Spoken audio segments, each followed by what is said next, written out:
Space, the last frontier, an endless sea of stars. What you find, who knows?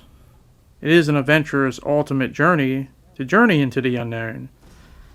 But sometimes, when you go looking for something, something else finds you instead. And that something shakes you to your absolute core. And that thing prevents you from an easy escape. And what seems like a routine mission turns into something completely different. Well, I'm not talking about simple enemies. I'm talking about something even more terrifying. And the walls in the space vacuum start closing in. Oh, those metal walls have some terrifying tales to tell. But make no mistake about it. Those tales will be told. And these are those terrifying stories.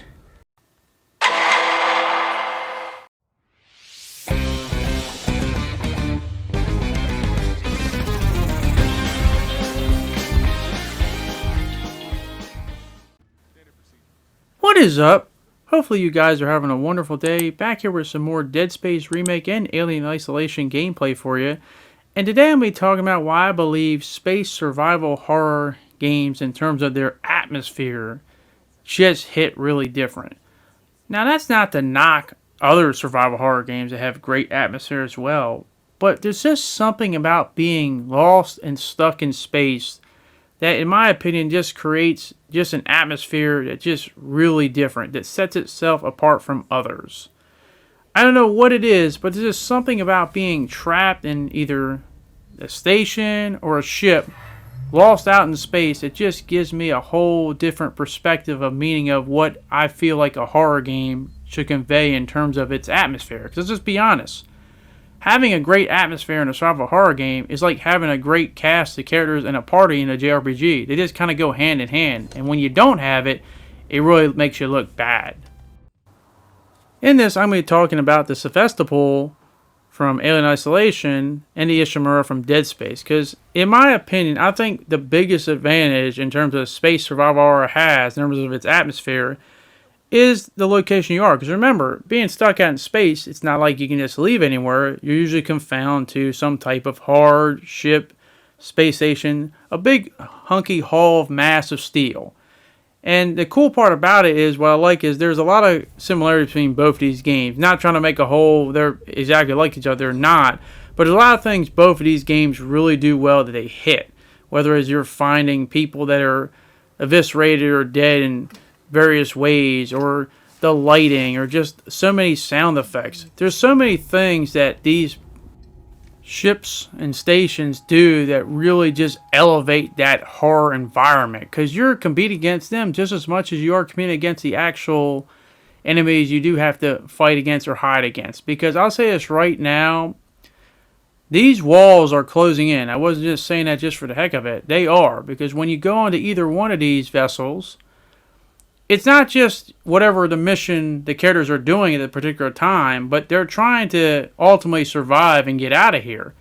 But these whole ships, they're all falling apart little by little. Whether you just see the people that were on there originally being eviscerated through various ways, or people that are still alive just mentally losing their mind, or just finding all kinds of stuff that's all gone to hell. The ships are slowly tearing themselves apart. So you have a sense of urgency that you need to get off of here already.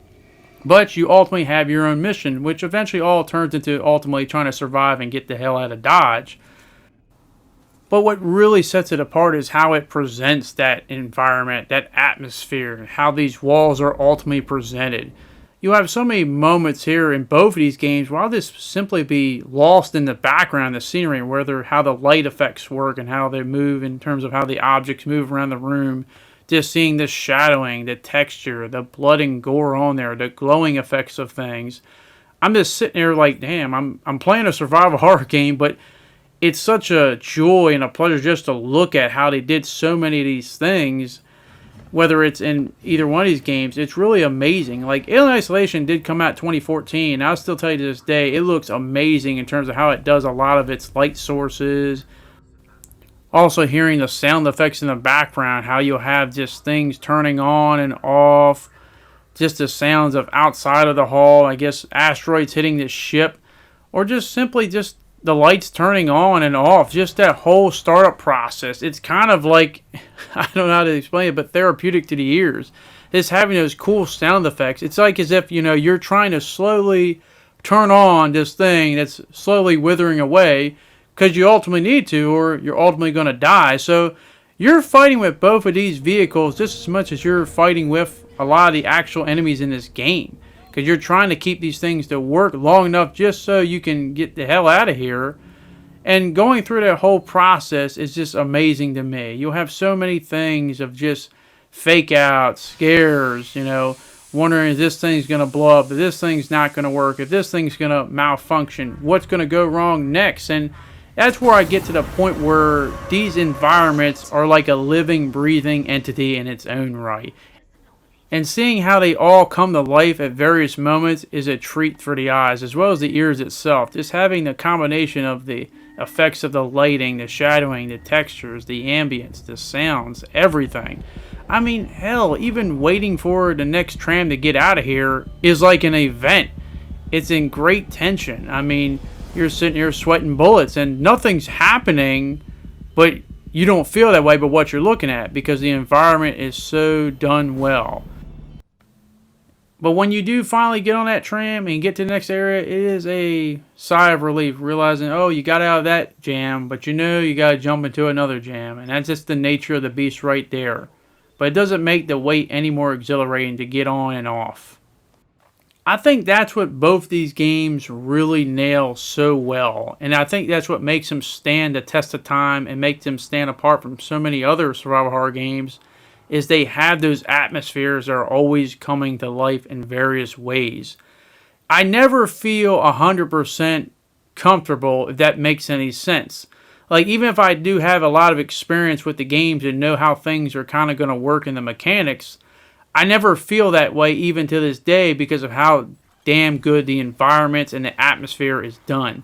I'm always thinking like something's going to happen. Even if I know my brain tells me nothing's going to happen, my brain is telling me, something's going to happen because of what I'm seeing on the screen. And that's just a testament to how well done these things are. I'm always on edge. You won't get that if you kind of know how things are, if you get a comfort feeling in the atmosphere. But that's the thing about Alien Isolation and DeadSpace. I never feel comfortable. And that's what a survival horror game, a really good survival horror game, is supposed to do. Make you feel uncomfortable.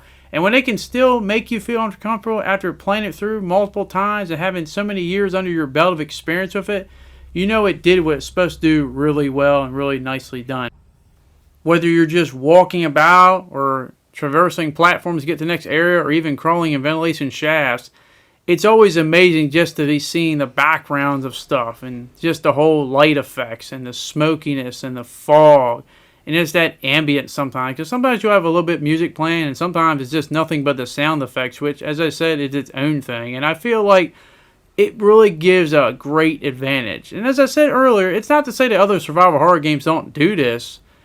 This is something about being in space that really sets it apart from itself. And as I said before, seeing all this stuff happen in real time and going through it, it just really gives me a very unique feeling. Like I'm enjoying what I'm doing and I'm uncomfortable with what I'm doing because I'm unsure what's going to happen 100%. But it's a thrill and terrifying at the same time, and that's an excellent combination. I know it could be my last thing I do depending on how the games go, but I'm so eager and enthusiastic to play it at the same time, if that makes any sense. And seeing all these particle effects and just the space coming in through the ship with the lighting, and sometimes the light sources being taken out and being enveloped in good darkness and shadow effects. Both these games are master class in atmospheres, and I feel like there should be a study done on it and just shown off in like universities to show how good this atmosphere really is. But there's one thing I've yet to even brought up here, and it's my point with this whole video. And that is the actual enemies you shoot and fight at. And that is the Necromorphs from DeadSpace and the Xenomorph from Alien Isolation. Now, why do I make this point now, almost 10 minutes in this video? Well, it's simple. The Necromorphs and Xenomorphs both need no introduction. They're awesome enemies. I love the lore behind them. But here's the thing. A lot of survival horror games have a lot of cool, unique enemies and lores behind them. But I'll make one promise to you right now. If both the Necromorph and Xenomorph were the only things about this game, and they didn't have the atmosphere to go along with it, I'll guarantee you one thing right now. Neither of these games will be remembered as fondly as they are. That atmosphere alongside these two types of enemies really gives this game that extra punch, that extra oomph to really get it into that what I think god tier horror games, in my honest opinion. Because if they didn't have that atmosphere to go along with the enemies, I don't feel like they would be as fondly remembered as they are today. They'd still be solid games, but not as solid. Having the lighting, the atmosphere, the quarantine effects, the water effects, the smoke, the shadowing, the sound effects, it really gives you a great vibe. And I just don't feel like these things are done as well in, let's say, a survival horror game set in like a city on Earth or something. I think the closest thing I could probably get to in an Earth setting would be if you were trapped underwater, simply because you just can't go out underwater. Not unless you have endless oxygen supply, but just like in space, there is no such thing as endless oxygen supply. You're going to eventually have to find some unique way to get out of Dodge. And other than that, I just feel like space survival horror really gives you a great sense of just that claustrophobic walls closing in. You're slowly trying to keep this thing going, the ship, the vehicle, vessel you're on, alive long enough so you can eventually get out. But as time goes on, those chances start to dwindle. And I feel like with both the Alien from AlienIsolation and the Necromorphs from DeadSpace really just benefit from just having this perfect collaboration, this perfect unity, kind of like the perfect organism, the ultimate life form in a way, ironically enough, with having the ultimate atmosphere combined with it. And it really just makes me remember these games. I mean, you could literally have a mod where you take out all the enemies from both of these games, and I would still be a wonder just walking through, looking at the whole scenery in the background and stuff. But having this environment with those enemies, man, it is just an unforgettable experience. So, hopefully, I made that clear to you guys. I didn't want to knock other survival horror games. I wasn't trying to in terms of making it about, oh, they don't have great atmospheres. They do. There's great atmospheres in Resident Evil and Silent Hill. But there's just something about being in space and stuck in these metal steel walls and having these walls slowly close in that really makes those steel walls the ultimate life form. In my honest opinion, the ultimate enemy. Because once those walls close in, well, it's a wrap, game over. And no matter how many times you can kill the actual Necromorphs and Xenomorphs, if those walls close in completely, well, you're up a creek without a paddle, or you're lost in space without air, basically. I would like to see more space survival horror games done in the future. I just feel like space is one of, not just the greatest atmospheres you can have in a survival horror game. Not that I want everything to be in space, but I would like to see more of it.